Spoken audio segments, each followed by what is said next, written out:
ஒரு அல்லேலூயா சொல்லுங்களே. அல்லேலூயா. சுத்தரன் மனைவியுடைய சாட்சிகளை நீங்க கேட்கிற நேரத்தில் கேட்க முடியும். அவங்க வீட்டில் 2 மரணம் தொடர்ச்சியா வந்துருச்சு.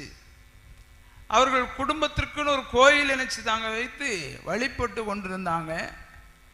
அந்த குடும்ப கோயிலில் ஸ்தோத்திரம் சில ஸ்தோத்திரம் கொடைகள் சிறப்புகள் ஆராதனைகள் அவங்க செய்வது வழக்கம்.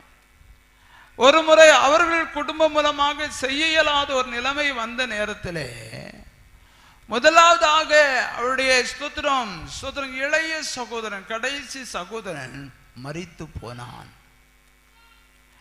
சகோதரன் மரித்து போன்ற 10 நாட்கள் ஆகிறதுக்குள்ளாக தாயாரும் மரித்து போனார்கள். தொடர்ந்து 2 மரணங்கள் ஸ்தோத்திரம் அவர்களுக்குள்ளாக வந்த பொழுது அவர்கள் சிந்தைக்குள்ளாக எட்டியது என்ன என்று பார்க்கும் பொழுது குடும்ப கோயிலே செலுத்த வேண்டியதை செலுத்தாதபடியினாலே, கொடுக்க வேண்டியதை கொடுக்காதபடியினாலே நாம் வழிபட்டு வந்த தெய்வங்கள் தன் ஜீவனையே செய்தது, எடுத்து போட்டது.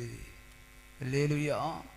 அருமையான தேவ பிள்ளைகளே, நம்முடைய தேவனாகிய கர்த்தர் அப்படிப்பட்டவர் அல்ல. அவர் ஸ்தோத்திரம் உங்களுக்கு கொடுக்கிற தேவன். அருமையான தேவ பிள்ளையே, இந்த பூமியிலே ஒரு மனுஷனும் கொடுக்க முடியாத பெரிய காரியத்தை செய்தது என்ன என்று பார்க்கும் பொழுது தன் ஜீவனையே நமக்காக தந்தார். அல்லேலூயா சொல்லுங்களே. அல்லேலூயா. பாவிகளும் தூசிகளும் ஒன்றுக்கும் உதவாத குப்பையமாய் காணப்பட்ட நமக்காக அவருடைய செல்ல குமாரனாகிய கர்த்தராகிய இயேசு கிறிஸ்துவை ஜீவ பலியாக அவர் ஒப்பு கொடுத்தார்.